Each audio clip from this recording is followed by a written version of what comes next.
but we won't formally get started. But because I have I know you run, Healthy Surprise, Jambo Superfoods, and also the Dirt Paleo Personal Care. But your Facebook pictures suck me in. I did a lot of research for this, and so I have to ask about the. You're smiling already. The OM Practice Club. Yeah, sure. Tell me about that. Well, what do you know about it? I don't know much at all. I just saw it, and it's like a provocative picture. So I'm like, okay, I'm gonna, see what it is. And all I saw was, okay, it's a yoga class. And then I'm like, what's OM? And then I look what OM is, and it says orgasmic meditation. So I'm like, all right, I have to ask them what this is. Well, this would be probably good for the show. Because people love risky sex stuff, but orgasmic meditation is it's a practice and like a branded thing that I don't know the exact lady, but some lady developed, and it basically they've taken this like this concept of sex, and they've kind of put it into a box and made this very specific practice that they call oming, orgasmic meditation. Okay. And they kind of have I like the pun. I gotcha. Yeah. Right? And they have a non-conventional definition of orgasm compared to what most people, they would say that most people consider orgasm to be what they would refer to as climax, which is kind of like but they look at it as like this whole bigger scope of it. And they think that their model of oming is where a woman lays down in a nest that is constructed by the man or another woman. It's like a nest. What is the nest made up of? A nest is a little safe and secure area for the practice. Okay. I'm picturing like wrappers of Healthy Surprise, like you make this nest of no. That would just make it better. Right.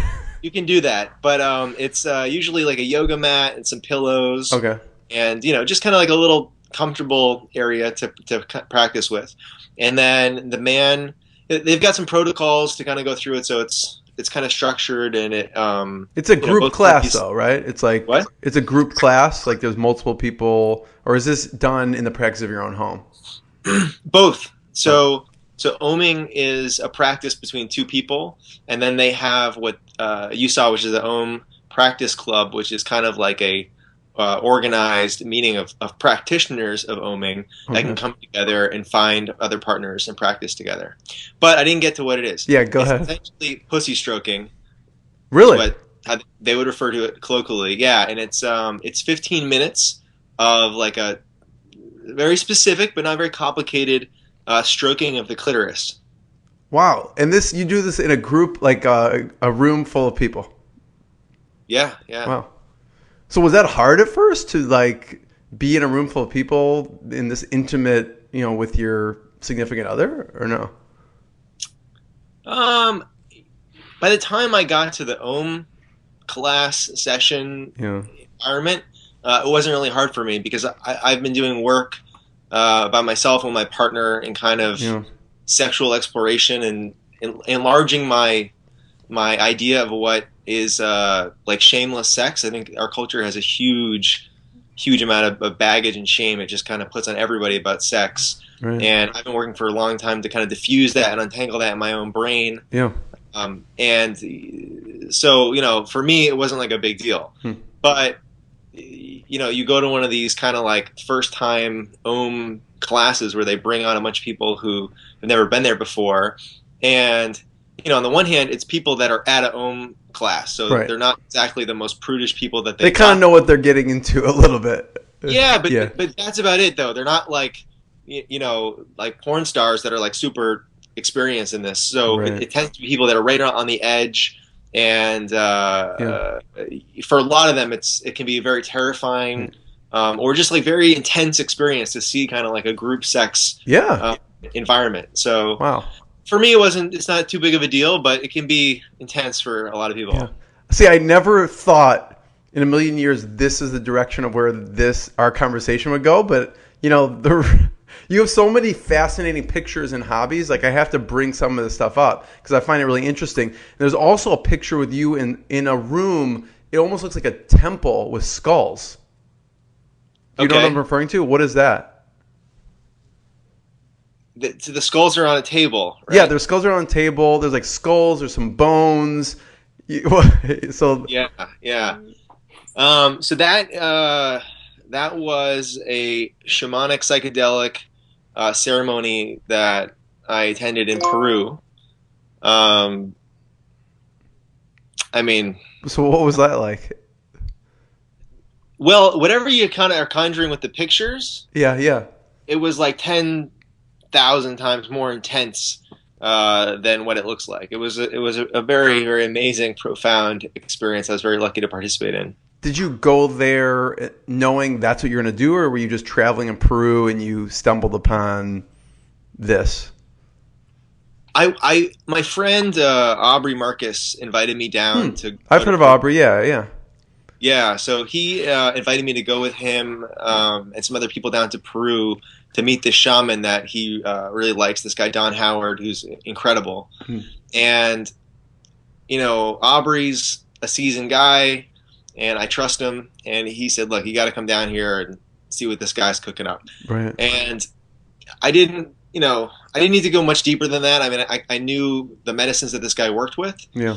But I didn't really expect to be in the temples of the temples of doom with like skulls. It literally looks like that. Yeah. Killed people and jaguar skulls, and it was it was super crazy and intense, man. And that's while you're on some of the most powerful psychedelics in the world, and the reason that those images are so evocative to us and powerful is because they are. I mean, there's a reason that the skulls are charged. So. Right. With a very seasoned practitioner like this guy and the right medicine, I mean, these things converge to create a very, very powerful experience. Yeah. So what realizations or, thoughts came after that experience for you? Because that seems like a life-changing, once-in-a-lifetime type of experience. Yeah, it's both of those things, sure. I had so many, man. I mean, so many different things came out of that. But if I had to... I mean, after that, do you write in a journal, to get everything down? Like, what do you do so you don't forget all these things that are running through your head? Well, you forget a lot of them. Yeah.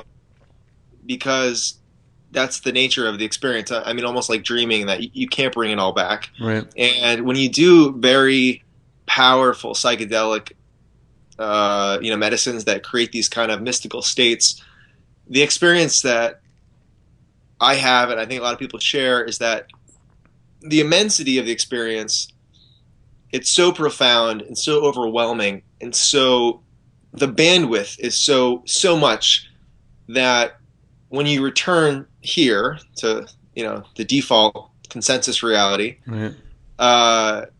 Words seem like a insufficient, trivial way to try to describe you can't express it. One word after the other. It's like if you went onto a web page and downloaded a web page today, like the New York Times, it might be like a 50 megabyte file for like all the images and all these things. And then if you were like, okay, now I want you to describe those 50 megabytes to me in human language, like one word after the other. I mean, it's just like, it seems so inconsequential. I'm going to be here for 6 years, reading off like a million descriptors, Right. So you come back and someone's like, what's it like? And you're just kind of God, I think that's why a lot of people say they see angels or they see the divine, because we don't really have good language around these experiences. And the Eskimos have like 50 words for snow. Right. We've got like God. So when you have the immensity of this experience, for some people that means it's a guy in a robe who's judging you. For the Buddhists, it means just a sense of contentment. The Taoists would say it's where everything's growing from. I mean, there's all different ways to kind of slice this idea of everything. Mm-hmm. So, what about from we'll make it easier, right? Anything from a business standpoint that struck you that you went in and did in your business because of this experience?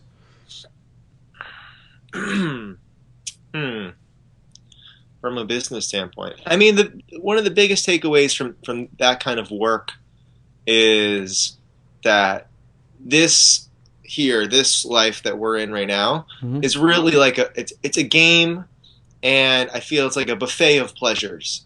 You know, like if I go to Whole Foods and I walk around and there's like 20,000 different foods and things, and each of them tastes different, and all of them taste good, right? I mean, it's for most people, and everyone likes everything, but it's almost blissful to be able to have all of these different, you know, tastes and flavors, and I look at business as an extension of that theory that, you know, we're typically told by the culture that, you know, you work and like you do this job and it kind of sucks, and then after a long time of it sucking, you're going to retire, so you're going to stop doing the sucky thing, and then you're going to do what you really want to do. Right.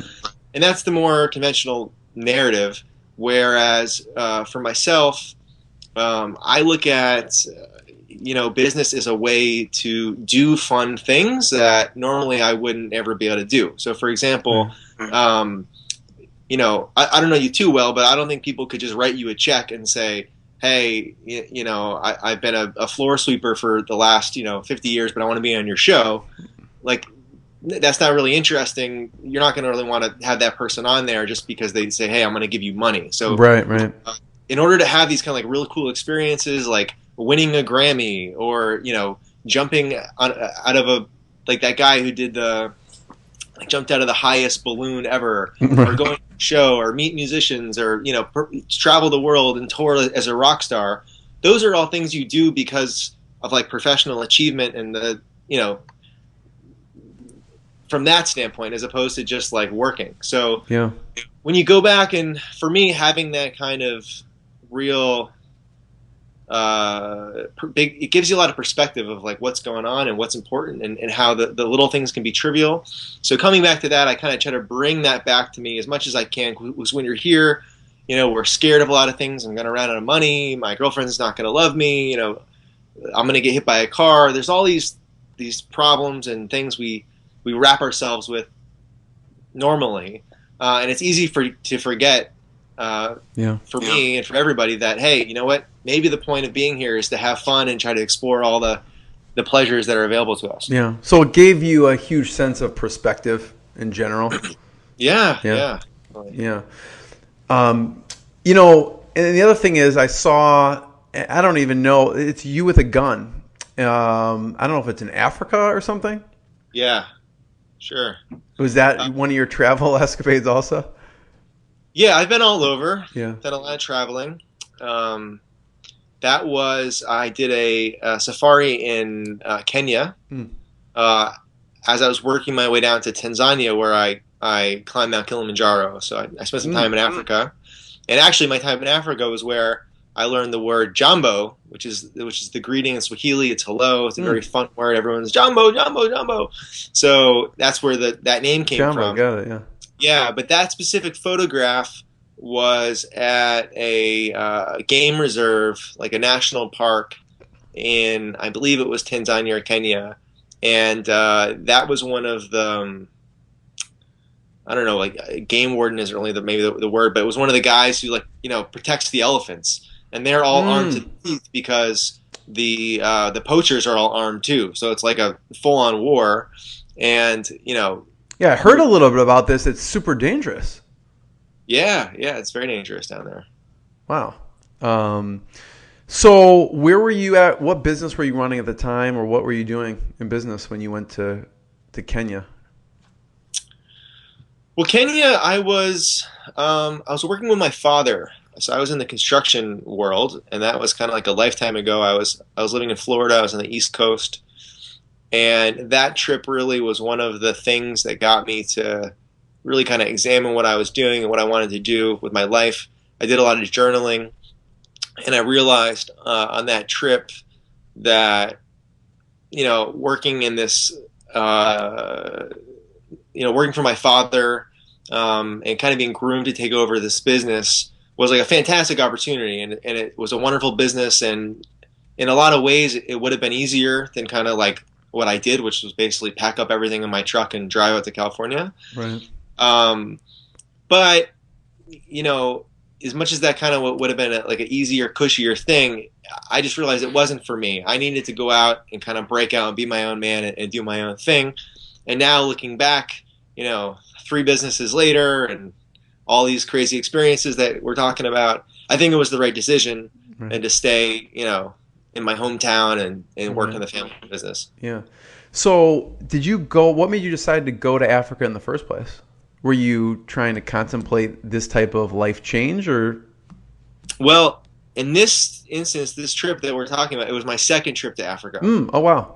Yeah. And no, I'm sorry. It was my second trip to India. What happened was I spent some time in India a while ago, maybe 10 years, 15 years ago now. I spent like almost 2 months there. And my brother, like 5 years ago, or my God, now maybe 10 years ago, he had a business partner in Delhi, and his business partner was getting married. And I had been all over the world, at this point, 20, 30 countries. But my brother had only been in maybe like Mexico. And he's like, I need you, brother. I need you to guide me. No. Yeah. Exactly. But my parents said, hey, we don't want Matt to go abroad, and I'm saying by himself. He's younger than me, and said, you've been all over. Will you go with him? Yeah. And I said, no, I won't go, because India, parts of it are, I don't want to disparage India, but some of the cities are really dirty and gross. And Delhi specifically, it was bad back then. I think now it's maybe the most polluted city in the world. And the idea of, traveling 20, 30 hours to go to like one of the most polluted cities in the world was not really something I was looking to do in my life at that point. Right. And they said, please, go with them. And I said, well, that scared him even more, Joe, by the way. You're like, you're very adventurous, but you're like, I won't go there. So. Yeah. Well, it wasn't that it was dangerous. It was just gross. Yeah. But I said, you know what? Okay, I'll go as long as it's in part of like a bigger adventure. Right. Yeah. So then I decided, okay, what would be a badass adventure to do? I'm going to go climb Mount Kilimanjaro. And then, then it was like, okay, well, I'm going to go climb Mount Kilimanjaro. I'm going to be in Africa. I might as well do the safari. So then the Africa thing kind of became the sun. It was like the center of the solar system. And then the India trip was like an ancillary part of it, So in that way, I kind of justified to myself, okay, I'm already going to go all the way across the world to go to Africa. Then we'll just shoot over to Delhi for a couple of days and do the wedding. Right. Yeah. And was your brother's eyes really opened after that experience? Because if he's only been to Mexico and then you take him on this African trip and then to India. Yeah, man. It'd be really hard for any Western American or Western Americaner, any American Westerner to go to Africa and to go to a couple countries and then go to India and not have your perspective enlarged. I've been all over. On that trip, what was really interesting was that the gentleman who's getting married, he was upper class, the Brahmin, and the wedding was, like this upper class Brahmin wedding. Yeah. And they just had so many people like working and like doing things for them that were, you would never do it in America, because even though like minimum wage, it's still expensive, but there's so many people there and they're so inexpensive that the thing that struck me was that they had this parade with fireworks and like elephants and, marching band. It was like this massive parade that marched like, a half mile or something. But along the whole marching route, there were Indian men in full dress, and it wasn't cool out, it was hot, like in these, kind of like steward outfits, holding these big lamps. And they were like big lamps you'd see in like a convention hall, or like maybe someone's like formal dining room, and they just had like extension cords like strung along along the whole way. And there were these dudes just sitting there like for hours just holding these lamps, and there were so many of them. And it just kind of gave me this context of like, wow, like I'm at the rich dude's wedding who's got elephants and fireworks, and like, his bride was like in a litter with jewels all over. And then there was like 1,000 of these like untouchable slaves basically. And, right or wrong, no judgment on that. I'm just saying that like to see that definitely changes your perspective. You know, you come back to the States and you're like, okay, wow, that's just a totally different culture over there. Yeah. So Joe, where's your next trip to? Well, now with work and everything, I'm traveling constantly. Some of them are more exciting than others. I just was in Oakland and Denver.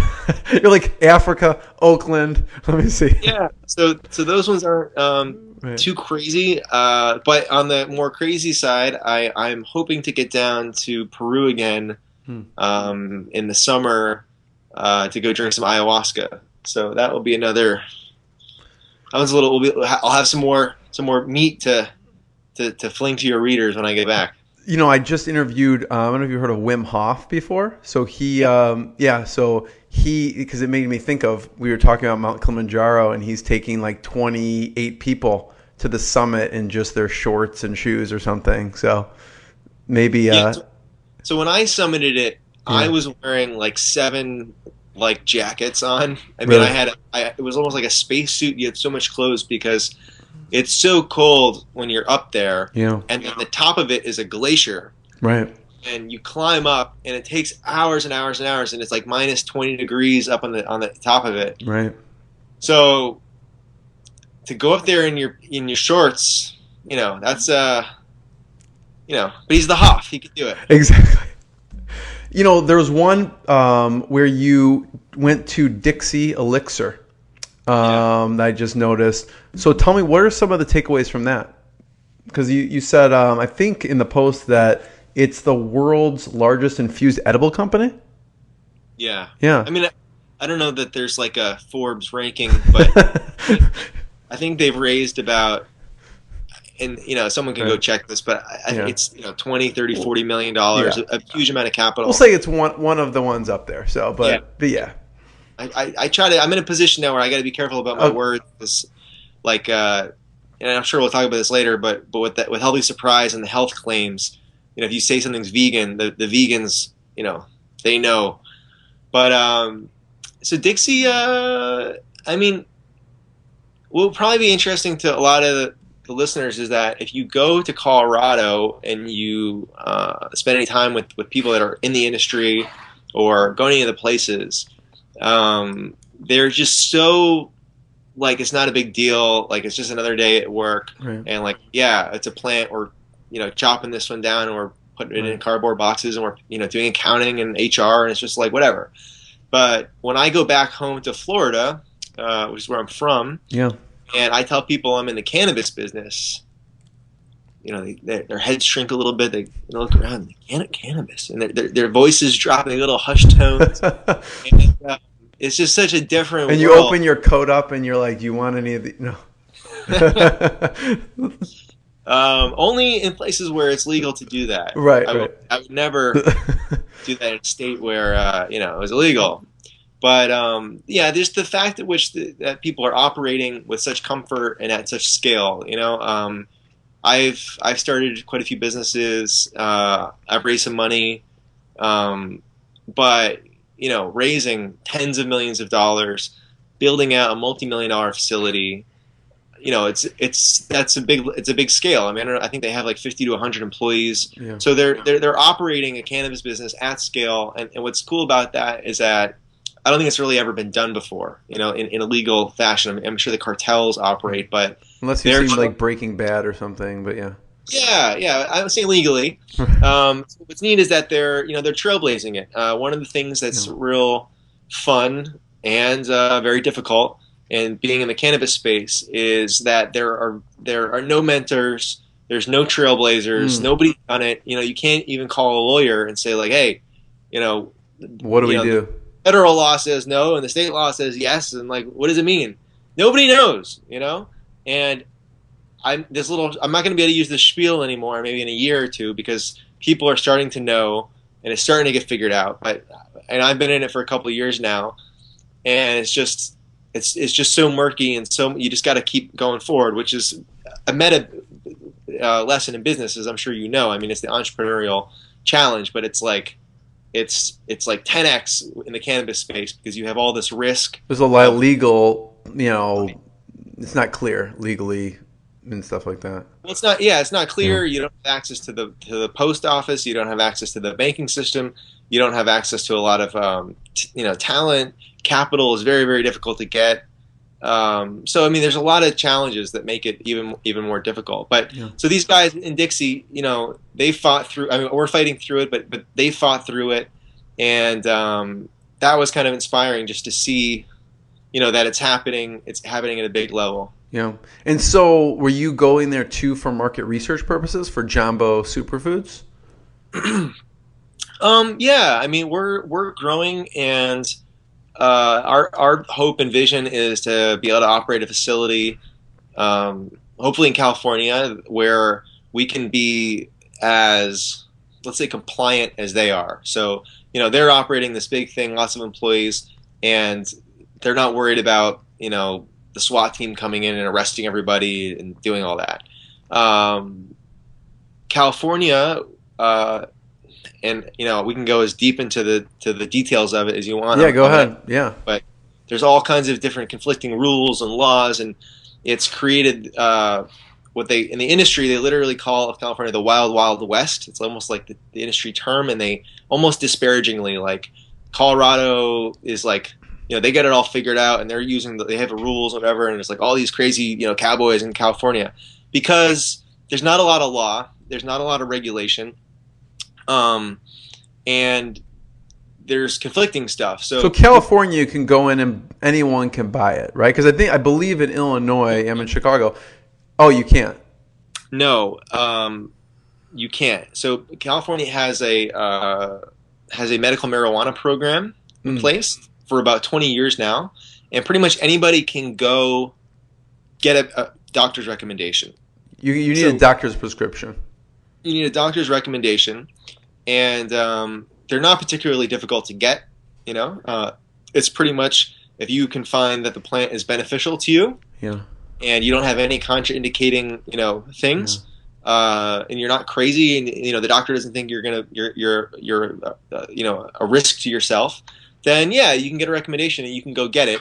It's still controlled and there's a framework, but there's like, for example, in the state of California, we've got about 11 pages of law divided among maybe like 4 or 5 different documents. So there's like a 2-page bulletin from the I forget the name, but the revenue department that like collects the taxes, and they did a bulletin like about how to pay taxes.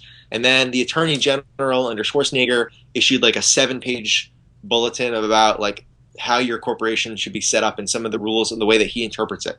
Then we've got like a paragraph from the constitutional amendment in the 90s, like 94. We've got SB 420, which is like 2 or 3 paragraphs.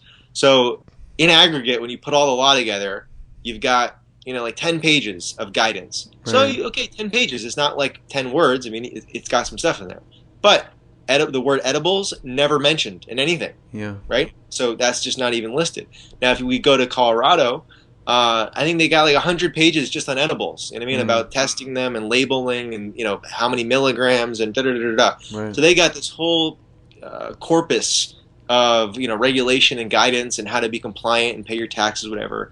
Whereas in California, it's very gray because it's clearly legal to do. It's a multi-billion-dollar industry. There's over 1,000 dispensaries, possibly in LA alone. So, I mean, you're talking about a huge business. Thousands, tens of thousands of people are involved in it. Lots of money moving. Right. But yet, some people are getting arrested. Some stores are getting closed down. It's just like people don't really understand why. I've been in it for 2 years. I don't really fully understand them. I have some guesses as to why the SWAT team's smashing people's businesses and stealing all their stuff. But, the good news is that as much as that is where it is, the Assembly, the California Assembly, passed AB 266, and Governor Jerry Brown signed it, along with 2 other bills, and those 3 together will create like the Department of Marijuana Regulation, or whatever they're going to call it. And that will come online in the next couple of years, and then they will be able to craft, a whole series of regulations so we can have our government red tape too. Right. I say that half-heartedly. I mean, there needs to be some more regulation than what we have now to bring some clarity and stop these silly arrests. So that's coming, that's coming. But right now, California is definitely not as regulated as some of the other states. Yep.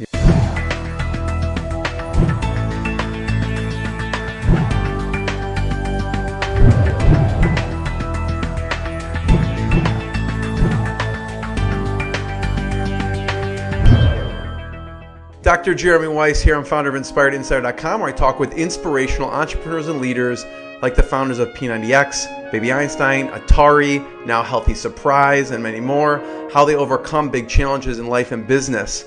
This is part of the Skubana e-commerce mastery series, where top sellers and experts teach you what really works to boost your e-commerce business. Skubana is a software platform to manage your entire e-commerce operation, from inventory management to what products are actually profitable and much more. Today, I'm very excited. We have Joe Winke. He's the founder of 3 companies: Healthy Surprise, which is a subscription healthy snack box; the Dirt Personal Care Company, which sells high-quality personal items. I'm going to have you talk about the toothpaste, Joe, because I saw the video. It's pretty cool. And Jambo Superfoods Company, which is high-quality herbal and cannabis infused edibles.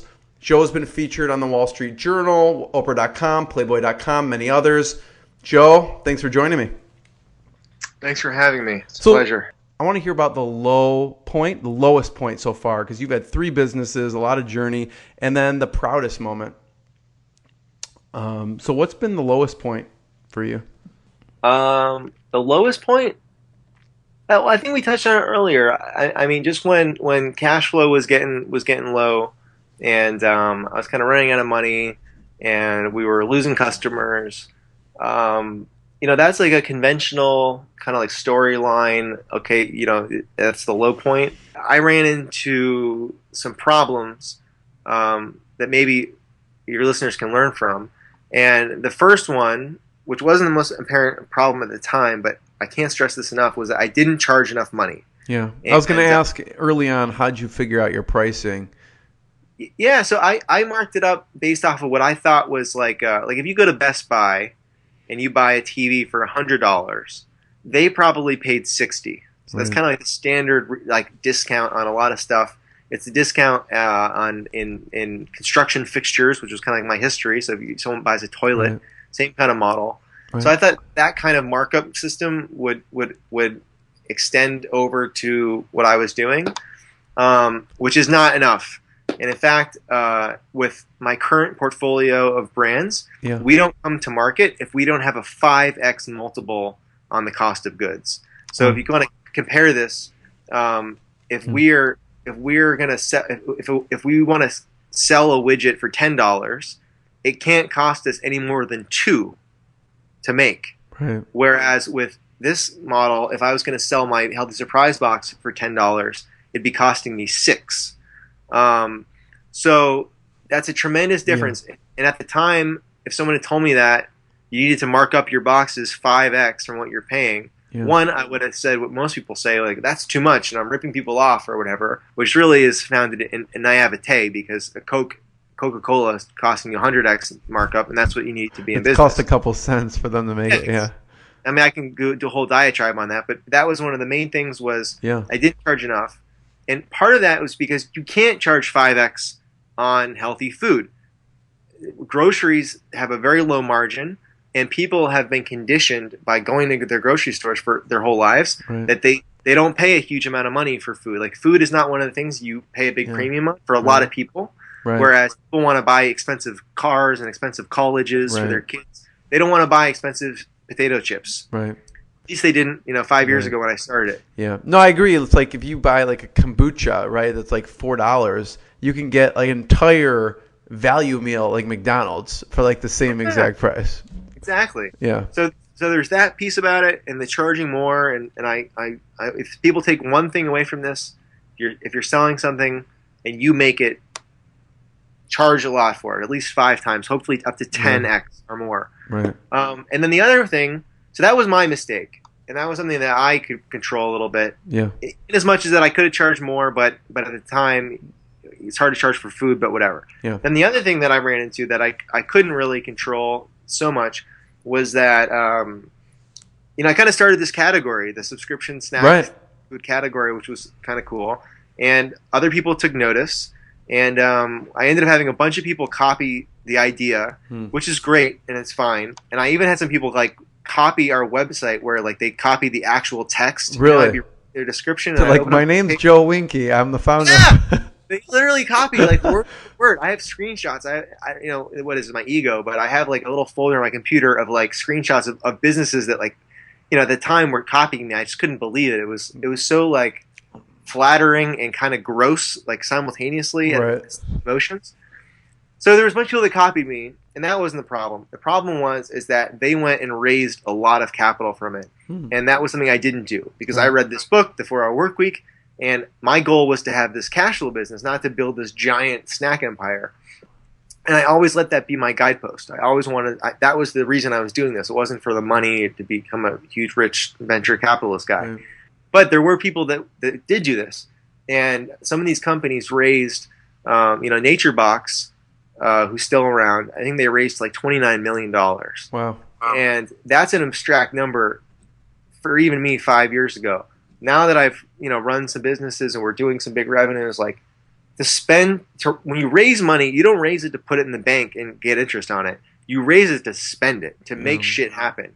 And the way that this business works is that if you're raising, say, $30 million, usually the VCs don't just come and say, here's your $30 million, like, let us know how it goes. They say, like, okay, here's $500,000, and you're at, you know, 300 users right now, but when you get to 1,000 users, we'll release another $1 million to you. And then when you get to, like, 5,000 users, we'll give you $5 million. Right. And this is called tranches, and they'll, like, kind of release it. Well, the way that these guys set up these deals was that they weren't looking at the bottom line profit or loss for the business, because that metric really isn't very important when you're trying to do this like massive, you know, unicorn type startup. So they incentivized the management team at these other snack food businesses to just increase the number of subscribers. They just want growth. They wanted growth. They wanted more and more boxes shipped. So what happened was these other companies started giving these very big incentives to sign up. And at the peak, my favorite anecdote about this was that I signed on to Facebook, and Conscious Box, which is my friend Jameson, he started it. You know, he started it, whatever. He's not there now anymore. But I got an ad on Facebook that said 3 months free if you sign up. And then you start buying the boxes and putting their stuff in your stuff. Like, get all your employees to sign up, and then you just put their stuff in your boxes. No. Well, because you can never. I mean, that's and I crazy. can go into all the economics of it and blah blah blah and whatever, the recycle and the, you know, LTV of the customer and all this stuff. But there's like almost no way to ever make money on that customer, because you got to also pay for all the people who are just signing up and quitting after the 3 months. And it's such a good deal, you're going to get a lot of those people. So like the people that stay with you are never going to really pay that back. Right. So I called up the guy, because I had been seeing, you know, half a month off. You know, even the most we ever did was like at 50% off your first month, which still is super generous. But when you're comparing that to like a free month, 2 free months, 3 free months, it's like so much that I called up the guy and I was like, man, I'm like, what are you doing with 3 months for free? And he's like, oh, I didn't even know they were doing that, like the marketing team, because I don't know, he claimed he was disconnected from it. But at the end of the day, like for better or for worse. So did they have an answer for you about that? What about why they were doing it? Yeah, was it just because they had so much money in the bank they could just afford to yeah, because what else are they spending the money on? Yeah. I mean that's the thing. Like you can pay yourself a great salary, but the whole goal is just to sign up more people. And you know, it's an addictive drug. Like if you give out a 50% discount, and you're like, oh, you know, the conversion rate on the landing page is like 7% when we do that. Well, let's increase it. What happens if we give a free month? Oh, it goes up to 11%. Oh, and they, you know, it's like the slippery slope, and they have so much cash. So, anyways, these guys just threw a huge amount of money, and what that did is they devalued their own product. Because when you give something to someone for free, what's the value of it? It's zero, because it's free. Well, what happens if you give someone 3 months of it for free?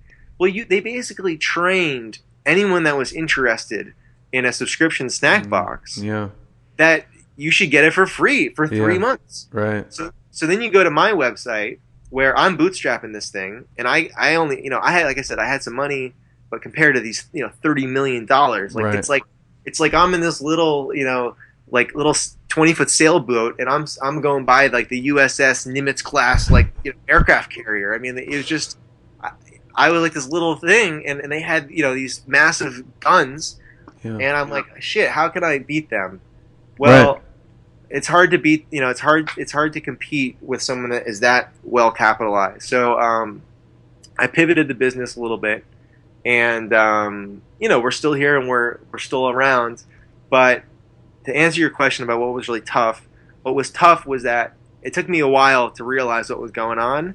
And like I told you, I was burning money to get to that critical mass where we could at least break even and make money. Right. But I was doing that simultaneously to these other people that were pouring so much money in. So I overspent, and I never ran out of money. Like I told you, that was the dictum. But I mean, there was a time when I couldn't pay my bills, and I was always able to pay the team, and people took pay cuts. But I mean, there was vendors I couldn't pay, and it was very humbling, and it was a great teacher to have to get on the phone with somebody who we've been ordering stuff and say, look, my bad here.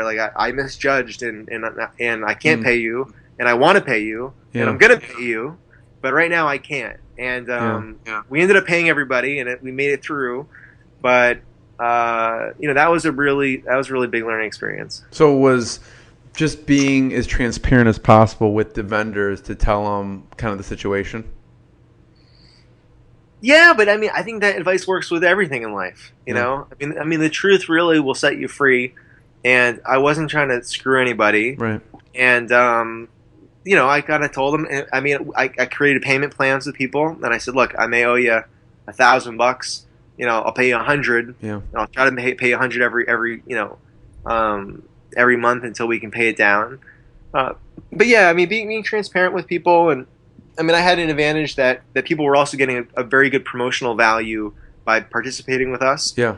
That was actually something that we always did differently, and we still do differently than a lot of these guys, is that they would just kind of solicit vendors for free product, and they'd say, hey, can you donate some stuff? Well, when you do that, one, you're not in control of what you get, and two, you're usually getting the worst stuff, because it's like, oh, this stuff's going to expire next month. Give it to the subscription box people. I always remember I started this based off of a quality thing. Right. I always wanted to maintain the quality, so we always bought the product from our vendors. We'd say, hey, you got to give us a good price because you're going to get a marketing benefit. And look at Nature Box doesn't do this, but Conscious Box wants it for free. So it wasn't so bad. But yeah, if you get into a tough situation, I mean, you got to be honest with your vendors, and you also have to be honest with yourself. That's one of the biggest problems people have, is that they'll lie to themselves about what they're doing and their ability to pay. So if you can just keep it real, I mean, it is what it is, right? It doesn't necessarily feel good when you're, having to kind of go through that. But I was able to keep the perspective that, and the narrative I told myself was okay, you got these great ideas, you're working really hard, this is going to work, and you're going to be a success. Yeah. And once that happens, you're probably going to be a success, maybe forever, hopefully, once you get up there, Donald Trump isn't not, oh my God, I don't know if I should compare myself to him, but he's not going to be running out of money, even if one of his businesses goes bankrupt. You know what I'm saying? He's going to kind of transcend that, that piece. Yeah. So I tried to look at that time as okay, this is my time, when I'm almost out of money and I have to grovel at my vendors and I have to go through this. And this was the gym. It was kind of that part of it, building that character as an entrepreneur and having that experience was getting that plugged into me to okay, you got to get the scarcity experience. You can't just have all abundance, because then you're going to be a spoiled bitch. So we're going to take all your money away. You got to all these difficult conversations and cut everybody's salaries. And now if, I have an employee that comes to me and says, oh, look, my student loans, I need to, be paid more, whatever. I can say, well, look, I know what it's like to be out of money. So, I can talk at that level. Right. So it's that was entrepreneurial badge of honor type of thing. Yeah, exactly. Right. That kind of, I think for me, it was important to have that experience. So that was kind of like a low point. And then I'd say the high point, not that it's like I can crystallize it into one specific like moment that I could describe, but I remember being in the office one day recently and just kind of like looking around, and there was just so many people like happily buzzing around and making things, and making phone calls and selling and coming in, and it just was like it's working, like it's all just flowing, like as the opposite of the experience I just described, where it was like, holy shit, like how am I even gonna, I don't want to answer the phone because it's gonna be some vendor like telling me I owe the money, to then be like, okay, wow, like it's all gonna work out. It's happily ever after. Like we're in that moment of, it's flowing, and just kind of like letting that experience be a visceral, experiential experience versus knowing it and just kind of like being in that moment. I go back to that space, and that's really been the best. Yeah. Joe, this has been absolutely fantastic, and I just thank you so much for spending the time and energy and your wisdom with us. So hopefully we'll do it again. Great. Hopefully we'll see you on many Joe Rogan at some point, and much more. And I'm coming back to finish up the rest of your questions. I will have many more questions for you. If you're up for it, I'm up for it. So yeah, we'll do the more esoteric, more risky version. Yeah, the more risky version's cool. And it's just there's so many questions. Even the LinkedIn profile, I could have talked for an hour about, because you describe yourself as entrepreneur, inventor, yogi, mystic. Each one of those, the mystic part is probably like a whole. What does mystic mean?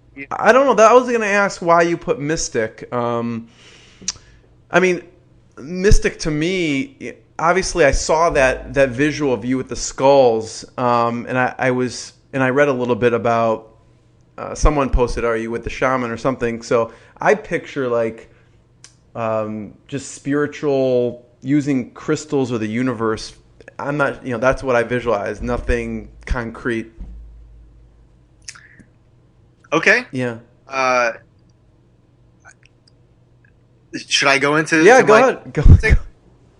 Okay. Well, so mystic to me means that it's someone like, okay, the shaman that my shaman down in Peru, put it this way. I'm like, what is shamanism?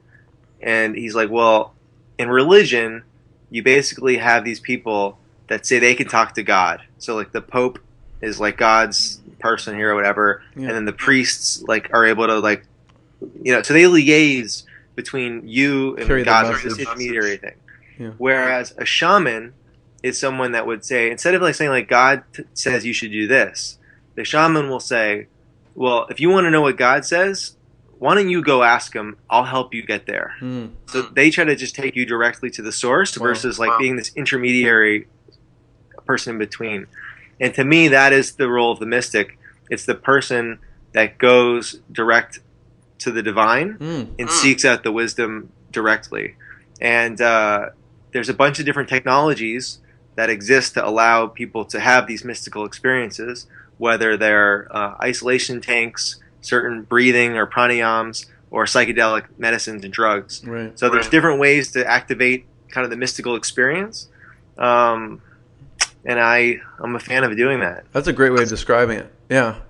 So when will be your next mystic journey? I mean, I meditate daily, so I mean, there's different levels of that communing.